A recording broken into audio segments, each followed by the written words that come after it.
Hey, we with another episode of Showtime with Coop. Insightful BS with some of my Laker teammates and NBA friends. And uh,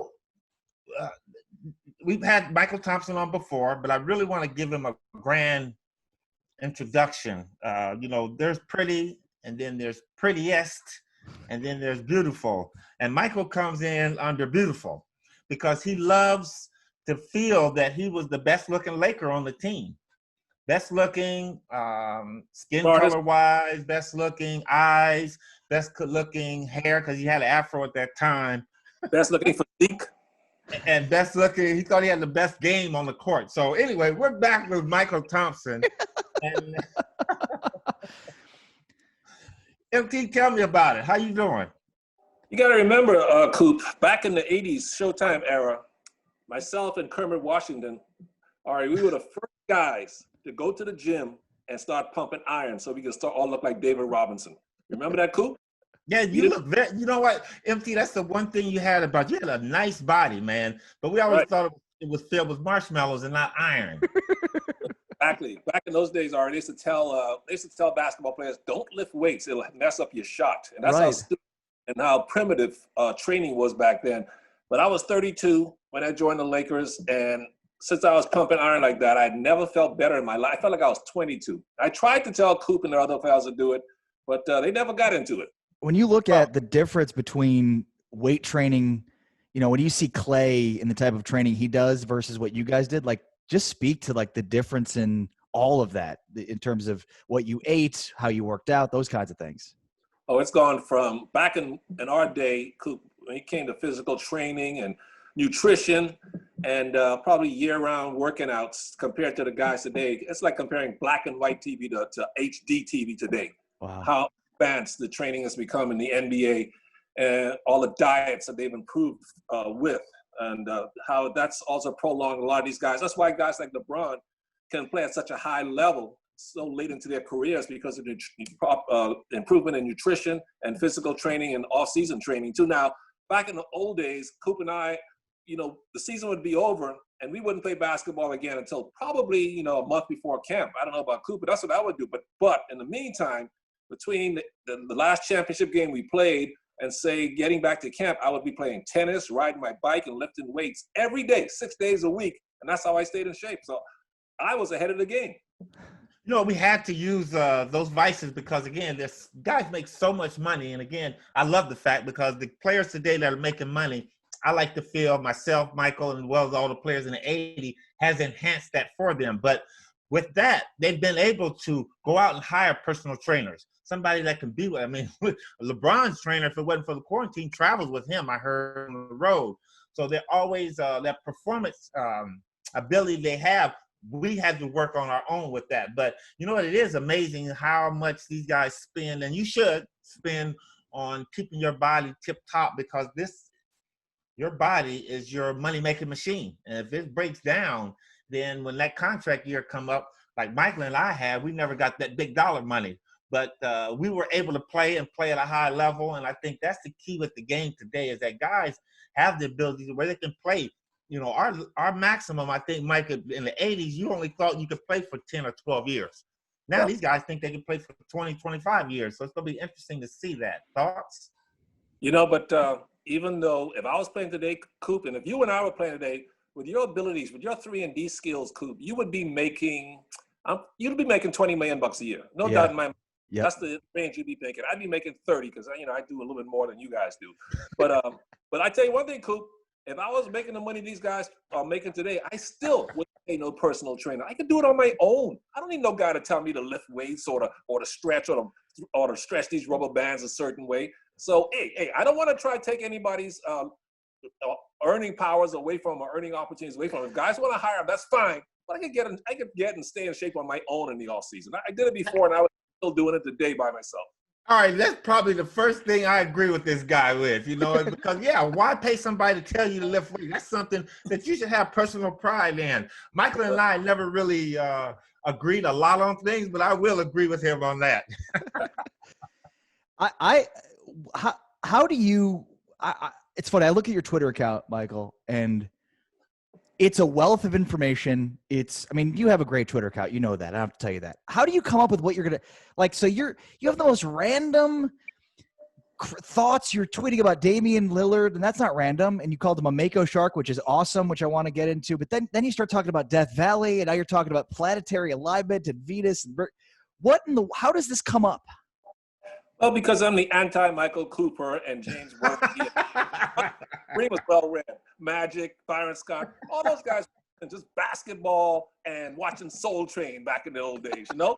But I was a man, loved to go out and read about space travel. I love to read about finances. I love to read about world affairs, science topics. So I was a man who tried to educate myself in many areas outside the basketball world, where all Coop and the boys cared about was winning championship rings, which is good, and nothing wrong with that, but you got to expand your horizons. So I was very well read. I remember, too, I grew up in the Bahamas, so I didn't have TV back then when I was growing up. I wasn't sitting around watching cartoons all day like Coop back there in New Mexico. I was out there reading and hunting for sharks and trying to expand my mind. All right. That's why we carried his ass to these championships we won. He wasn't at the forefront. He was carried on a coattail rider like most of the people. But something I want to get to, Michael, what do you think of the bubble play? I know we kind of explored that a little bit, but now that they started the playoffs, amazing. What do you think about that? It's been amazing. The bubble play has been great, Coop. It's been great, guys, and everybody out there. It's been great to watch, but something's missing. You know, it's just not the same unless you're watching the guys at Staples Center or in the Moda Center or in their respective arenas with the fans there. The fans are missing. The whole atmosphere of being in these individual arenas and their home courts missing. This is better than nothing. I'm glad they're playing. But, boy, sure, it just feels – it's not the same without the fans, Laker fans, filling up Staples Center. But they got virtual. I'm going to go virtual the next time. I think tonight when the Lakers play, so you might see me doing this on the virtual thing behind. Good. Yeah. All you Lakers studs up there. You're right. So, something that's kind of interesting to me is there are certain things in the playoffs you can always count on. Experience matters. Home court advantage matters. I mean, do you think the rules change a little bit, Michael, when you look at who you think could win a title, or do you still think that those components, obviously home court advantage won't, but do you still think experience and sort of other things that normally matter in the playoffs will matter this year? Well, experience is always important, but you're right. The fact that they're on a neutral site, a neutral court, is kind of sterile. You miss that advantage you get on your own floor. So that's why this year, even though the Lakers are the number one seed, seeding really doesn't really matter as much because you're not playing that final possible game in your home floor. Everything's neutral right now. So to me, other than Orlando, we know Orlando's not going to beat Milwaukee. But Portland being an AC, they've got a chance to beat the Lakers because the Lakers are not playing in Staples Center for that last possible game. So everything's open because you're just playing on a neutral court. It's almost like you're playing summer league basketball. Mike, you think the NBA is too soft now? Oh, yeah. Physicality? Obviously you can't have a Mychal, Kurt Rambis type situation. Nobody wants that. But these guys now, they have to stop the game and review for a flagrant 1 or 2, like 4 or 5 times a game. It's ridiculous. And then the referees call every little bump now, especially on screens. And then you can't talk to the referees or give them attitude, Coop, like we used to be able to do in the 70s and 80s, where the referees would tell us to shut the bleep up, you big baby, and keep playing. And if you kept talking to them, then they would tee you up. But you can't even look at a referee now and they give you a technical foul. You can't look at a guy and just give him the eye after you dunk on him. They call that taunting. That's all part of basketball, Coop. As you know, playing basketball and trash talking and giving each other nasty looks and stuff. That's all part of the game, and that's all part of the entertainment, and the NBA is taking that away from us fans. And you know what? The fun part about that you mentioned about the officials, I remember Joey Crawford was a nasty little official, but very good. But Boston was killing us one time, especially the Boston Massacre. And I was complaining to Joey, and Joey said, "Coop, shut the the basketball game. That's why you're getting your ass whipped." So I understand how that was then. I mean, and I love that. You can't talk to the officials, but pretty straightforward. It's hard, and it is. Yeah, I remember as a rookie, one of the biggest shock, welcome to the NBA moments was when I was playing against the Detroit Pistons and Bob Lanier was on the team. They made a bad call on Bob Lanier. And Bob Lanier talked to the referee, said, "What kind of effing call is that?" And the referee said, "Shut the F up." You can talk like that? But now you can't do that. You can't even hardly question a call. Technical foul. Come on, they gotta start. Let it get back to trash talking. That's part of the entertainment. That's part of the show is when guys are trash talking each other. Hey, MT, what do you think about that format they had that play in with Portland and Memphis? What do you think about that? Well, I like it. I hope that's here to stay, Coop, and I think it will be because it was it was very popular with the fans, and the players seem to like it. And if you're the 8th seed, you might say, well, this is unfair. Well, then don't be the 8th seed, be the 7th seed. Yeah. But this all other fan bases involved. You're the 9th or 10th seed, and you have a chance for that play-in game. That keeps their fan base more interested as the playoffs draw near. So I think it's a concept that they should definitely keep from now on. And they got to start adding 4-point arc. You see where Damian Lillard's shooting from? Put a 4-point line, man. They may have to, but I'm with you, MT. I like that plan because, again, in the past, teams that finished that 9th, 10th seed, and you're only like a half a game out, and all of a sudden the season's over where you don't get. I agree with them with that. That's the second thing we've agreed on, and I'm getting scared, MT, because I'm starting to think like you, and that's something I never thought I wanted to do. Because you're allowing yourself to be educated by me. You're you 30 years ago. You think Portland has any shot to beating? I do read a little bit more now, MT, because as we get older, that's all we got left. Yeah, I got extra strong glasses too, them old eyes of yours. You think the Blazers have a shot against the Lakers? Shot? Are you kidding me? I'm scared to death. These guys have a very good chance to beat the Lakers. Now, I think the Lakers will win in 6 or 7 games, but Portland's not an 8 seed. When they're fully healthy, they're more like a 2 or 3 seed. And the way Damian Lillard and C.J. McCollum and Nurkic is playing, they've got the size and the perimeter game to give the Lakers a lot of trouble because Carmelo's looking like he's reborn. Gary Trent has taken his game to another level. And Whiteside and Nurkic together, they can match up front with JaVale McGee and Dwight Howard. But the advantage the Lakers have is they got nobody. And this goes to everybody in the playoffs. They have nobody who can deal with LeBron and Anthony Davis. Well, you know what, MT, and I was going to say that later, but let's jump on into the playoffs. I think, and again, I talked about this and I did a little slam dunk. I was very fearful for the Lakers taking on this Portland team because they don't have anybody that can guard those two players, McCollum and Damian Lillard. I don't think so. I think LeBron could handle Carmelo Anthony a little bit. I think AD will deal with them other two people on the side. I think his length. But the Lakers' problem is they don't score them other 3 people, whether it's Caruso, Kuzma, KCP, whoever it is on those other 3 spots.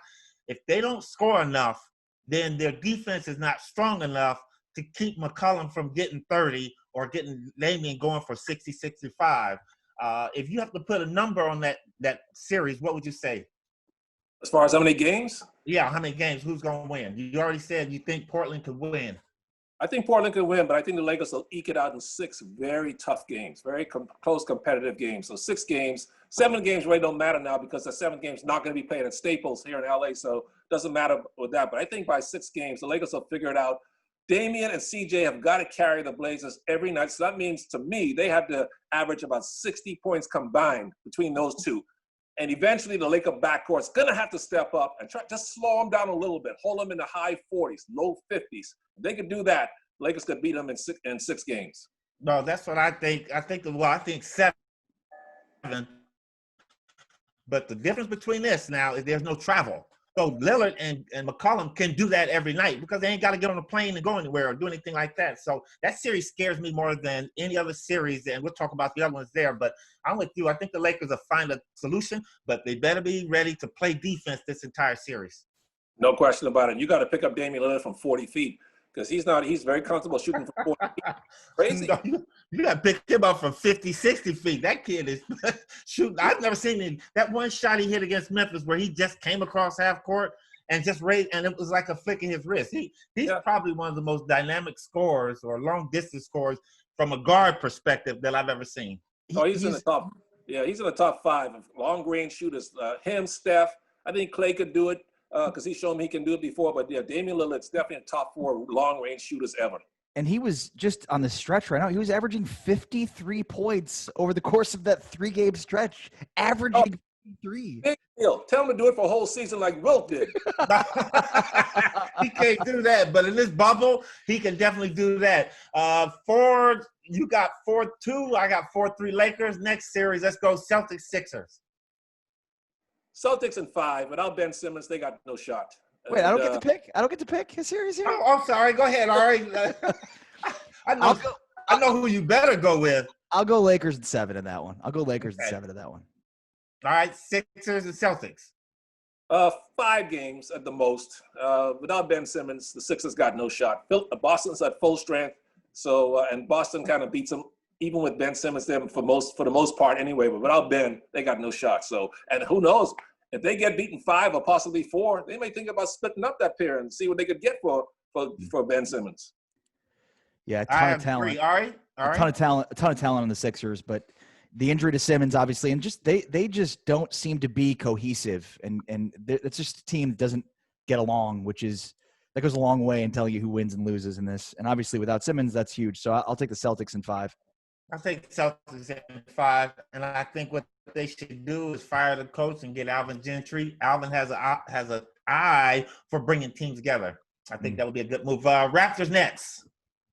Raptors will sweep Brooklyn, man. Raptors are playing as if they got something to prove. Coop that they didn't win last year just because the Warriors got hurt and just because they had Kawhi Leonard. They played very well this year, so that'll be a sweep. All right. Yeah, I'm with you. The Raptors have the experience. I think they have to prove it because, as MT just mentioned, I mean, nobody gives them the credit that they won the title last year without Kawhi. I'll take the Raptors also to sweep. That's a good call. Since I don't read a lot, and MT has expressed that, I'm kind of in and out on this series here. I actually had the Nets 4-3. Wow. What? But listening, yes, MT, I did. The way those guys shot against Portland, the 2 games, what is that, last week, this weekend? That's one game. Shot the basketball well. MT, the biggest thing is there's no travel and no home court advantage. So they're shooting on the court. So anyway, I've changed my mind. And I'm going to go Raptors in 7. I think Brooklyn's going to make that a series. No possible way. That's that. You saw today that the Raptors already beaten them by 27 points. It's gonna be like that every game. Not enough fight. Now next year, with KD and Kyrie on the floor, then you got a different. You got a good argument there, right. But not this year. Come on. You know what? I don't see that team getting any better. I think you're gonna have to let one of those go. It has to be Kyrie, but you got LeVert and them kids. They can shoot the basketball, but you got it that way. Mavericks, Clippers, because I got them going all the way to the finals to play the Lakers, so no reason to pick against them now. So, no, the Mavericks got no shot. 5 games at the most. I'm in Dallas, and there's a ton of Maverick fever here for this young, good basketball team. The Clippers are going to be way too much for them. I mean, this is a Clippers team that has their sights set on winning a championship and playing the Lakers in the Western Conference Finals. But I do think the Mavericks make it tough. Luka Doncic is unbelievable, one of the best young players in the league. Porzingis is playing much better. I'll say a 6-game series, and maybe I'm being nice to the Mavs because they went 0-3 against the Clippers this year in the regular season. But I'll take the Clippers to win in 6. I'm taking the Clippers to win in 7. I think that'll go 4-3. I think Luka and Porzingis will do enough to keep that series interesting. The thing about the Clippers, and you watch them a little bit, Kawhi goes in and out of games. He's still consistent, but there'll go periods where he'll go flat, and they can't afford to do that against this Maverick team. Very good basketball team. I like them, but the Clippers. OKC versus Rockets. Ooh, that's a good one. This is a pick 'em because Westbrook's not going to play in Game 1. Who knows how healthy he'll be throughout the series? Oh boy! But James Harden is James Harden. He's not going to want to lose to Chris Paul after he sort of kicked Paul out of Houston. So I think Houston will find a way to win that one in 6. All right. Yeah, it's tough. I mean, James Harden, you mentioned how good he is. He has struggled at times in the playoffs. I remember a couple of years ago watching him just not do anything in Game 6 after Kawhi went down against the Spurs and then not do anything in Game 7 and watch the Kawhi-less Spurs beat them in a series. It's just so weird to see a player that's so good not perform at the level that we're used to seeing in the regular season and the postseason. Oklahoma City's fun. Like, they're everything that the Rockets aren't. Like, they maximize their talent in such a great way. They play great team defense. I think it's a 7-game series, and I'm going with the Thunder to upset the Rockets in a 7-game series. In 7, well, sorry. That's what I got, all right. I got OKC 4-3. Ooh. I think they're going to get it done. I think if any series they can win will be this one. And granted, if they get past the Rockets, then their season is over with. It's just a matter of when. But I think Chris Paul will bring up enough of this old Chris Paul to where he'll beat them. You think D'Antoni loses his job if they don't get out of the first round here? I do. I really do. I think so. And I think because that small ball, that is not, I mean, that's something that you use every now and then. You can't consistently win like that. And MT, I think you said this before, when the day when it'll come in like a year or 2 or 3 years down the road that a legitimate big man comes back into this league, then there'll be some normalcy in basketball again. But right now, I don't see the Rockets beating OKC. Miami Pacers. I got to go with Miami. Jimmy Butler is a tough son of a gun. Pacers, Oladipo hasn't been the same since his injury. TJ Warren's going to come back down to earth. He's not going to continue to keep playing like he's Kobe Bryant all of a sudden. So I think the Heat win that one in 5. Yeah, I'm with you. I'm with you, MT. I like the Heat to win this one in a pretty easy series as well for the reasons you just outlined. I'll take the Heat in 5 as well. You know, I wasn't a very smart student in the classroom, and I had this concept called Coop's 5Ds, and that was my report card from about the 5th grade to the 7th grade. So I'm going to go Miami.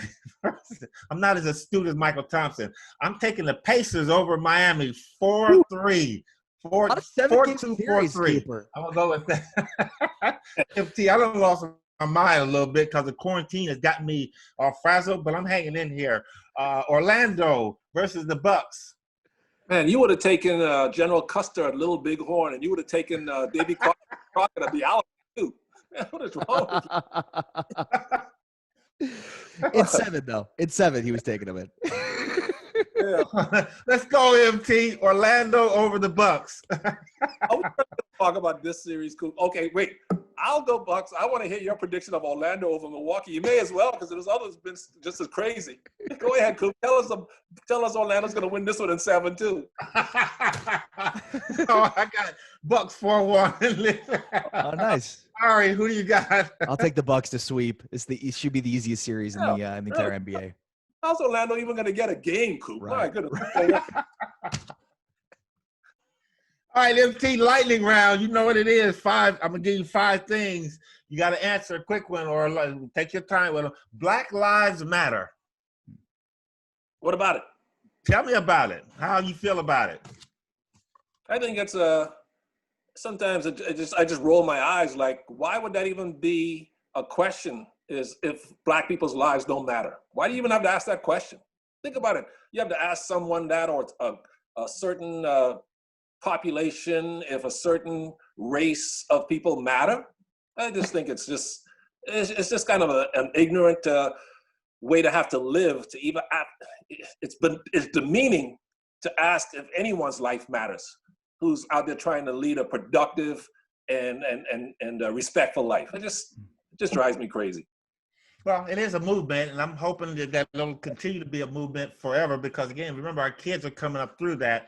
Let's hope that it moves through November the 3rd, and everybody, all Black people, all people in general, need to get out and vote. Calvin Nat. Ooh, Calvin Nat. We used to call him the pit bull because of the way he played. You remember him? He was tough one. I was a teammate of his with the when I was with the Blazers. And Magic told me one time when I was with you guys with the Lakers, Magic told me, man, Calvin Nat, that's one guy I didn't want to guard because Calvin was physical and tenacious and always came at you when he was in the Blazers. Then when he went to Denver, he was a tough guy. And you know what? The thing about him is that usually people are physical on the defensive end. He's physical on the offensive end because he beat you up trying to get his shot off. So, yes, that's a good one. Bobby Gross. Bobby Gross, the quintessential role player who can move without the ball, smart defensive player, would knock down the occasional jump shot, wasn't required to carry the team, but he's the kind of player every team needs to win a championship. Michelle Obama. Oh boy, talk about an accomplished lady, huh? Going from college, where she go to Princeton, I believe, became a lawyer, first lady, one of the more respected people in America. So yeah, she's made quite a resume of her life. Very successful lady. You know, when I was going down the list of people who I can ask you about, this one here really got me, and I can't wait to hear your answer on this one. Gandhi. Hey, he was a brave man. You know, went out there and stood up to the British Empire about independence and wanting his own people to run his own country, and he wanted to do it peacefully. So he was the Indian version of Martin Luther King, you know, or Nelson Mandela. just wanted to do it through peaceful means and get equality and the right to self-rule. So you have a lot of respect for that guy. He lived a life. He would walk for hundreds and hundreds of miles to get his message across to his people. So I have a lot of respect for Mahatma Gandhi. Would you consider him one of the smartest people over you? He would be. You'd have to think about. Yeah, in a room. I would let him in the room, but I'd have to lead the discussion. All right, MT, last couple of things we're going to discuss. Talking about 5 of the best players at each position, okay? And let's start with the point guards. Let me hear your 5 best point guards, and don't include today's player. Just the players that have retired. 5 of the 5 best point guards. Well, it's silly to name 5, so I'll just name 4. You know what? Before you do that, let me give you mine, okay? Here's mine, and not necessarily in this order. Bob, don't even mention Magic, because then you talk about who's the next point guard after that. That's how we should couch this question. After Magic, greatest point guards. Bob Cousy, John Stockton, Nate Archibald, Magic Johnson, and I've even thrown Allen Iverson in there, and I had to throw in Mark Price. Those are all great players, all Hall of Famers except for Mark, but Mark was tough too. So my 4 behind Magic would be, in no particular order, Isaiah Thomas, Steve Nash, John Stockton, and Steph Curry. You can't use Curry. Oh, that's right. No, that's right. I've got to be retired. Yeah. So Stockton, Nash, Isaiah, and Jason Kidd. I forgot about Nash and Kidd myself. All right, you? It's a good list. Magic, Stockton, Isaiah, Steve Nash. I mean, wow. So I was thinking about LeBron. Obviously, LeBron. He's not a point guards. Ari. Point guards. Most of the offense down the stretch is going through him. Point guards, Ari. He ain't no point guard. Scottie Pippen used to run the point for Chicago. Is he a point guard too? So who was the Bulls? Would you call Jordan their point guard? Was he their off guard? Would you call B.J. Armstrong? Just a guard. Armstrong's a point guard. When I was growing up, we just had 2 guards. Now you got to have this point guard, shooting guard stuff. How about just guards? Right, and now, now when you look at who's initiated the offense, especially down the stretch of games, Kawhi Leonard initiates the offense down the stretch. All right, listen, this is the Showtime with Coop. Answer the question. 5 point guards, and what's called is not a point guard, LeBron. Well, and he's currently playing anyways. So, man, John Stockton, Magic number 1. John Stockton's got to be up there on that list. I think he's second or first all time in assists. Isaiah, Steve Nash, back-to-back MVP. I feel like I'm just rereading Mychal Thompson's list because I haven't had enough time to think about it on my own. So he is smart. You got to remember that. Mychal's very, very smart. He just came up with it just like that. Okay, here we go. Shooting guards. Here's my list: Kobe, Jordan, Craig Hodges, Joe Dumars. Hodges. And I put Isaiah Thomas and Vinny. Isaiah to me is a shooting guard. He wasn't no point guard to me. Craig Hodges? What? Craig Hodges. Are you serious? He was a good shooter. But guards in the game. And the Bulls wouldn't have won their first couple championships without him. Man, he's just doing that messing with us. All right, there's my greatest shooting guards ever, in no particular order. Obviously, Kobe, Michael Jordan, Jerry West. I'm going to throw Oscar Robertson in there and Dwayne Wade. Dwayne Wade, a shooting guard? Yeah, he's a shooting guard, of course. All right, how about MJ 1, Kobe 2, Reggie Miller 3, George Gervin 4. I can't believe you guys didn't put Gervin in there. Wow, that is, yeah. We're going to put him over Wade or Oscar. And then Ray Allen is 5 for me. Oh, that's a good one. Forgot about him. Small forwards. Mine are Rick Barry, Dr. J, Jamal Wilkes, James Worthy. And then I had David Thompson, Mike Mitchell, Elgin Baylor. Who was your number 1? Rick Barry. What about the guy you used to guard? He's not on this list? Oh, and Bird's on the list. Sorry, I had him on there. Not in no particular order. Those are the ones. Bird actually was number 5. All right. My small forward lists of all time, and you should be ashamed of yourself because you didn't mention Elgin Baylor. I did. I put him on there. I had Baylor. Yeah, okay. But Elgin Baylor, Dr. J, LeBron, KD, and Bird. Oh, no, wait a minute. I keep forgetting you can't do a current. KD, yeah. Barry and Bird. You know who I forgot about was Dominique Wilkins. Yeah, I know. I mean, it's somebody, he deserves mention, serious consideration. Yeah. All right. It's crazy to think of the players on this list that play now. I mean, yeah, Durant, Antetokounmpo, Kawhi, LeBron. I mean, this is like it's Paul George. It's crazy how good the people are at this position now. I mean, I'll go Larry Bird. 50. Hey, they ain't nothing right now. Anyway, go ahead. Larry, Elgin, Rick Barry, definitely. Dr. J, definitely. Scottie Pippen, definitely. No James Worthy for you. No. Yeah. Power forwards, and I'm really serious about this. Mychal Thompson, you made my power forward list. I want you to know that. All right. Ooh, you're not as crazy as I thought you were. Okay, I got Mychal, Maurice Lucas, Lonnie Shelton, Tim Duncan, Gus Johnson, and Mychal Thompson. I like it. I'll take that. That's my power forward list. I'll take that. I'm going to go, for me, Karl Malone, Tim Duncan. Wow, I forgot about Karl. Okay. Yeah. You left Karl off your list? Yeah. Yeah. You made the list. It's either you or him. I went with the pretty guy. He's like second in the all-time scoring list. I know. Yeah, if you have to, Coop, you can take me off for Karl Malone. I'll accept that. Go ahead. I'll put an asterisk next to you. All right, yeah, do that. As the first substitute, in case Karl can't perform his duties, like they do in the beauty contest.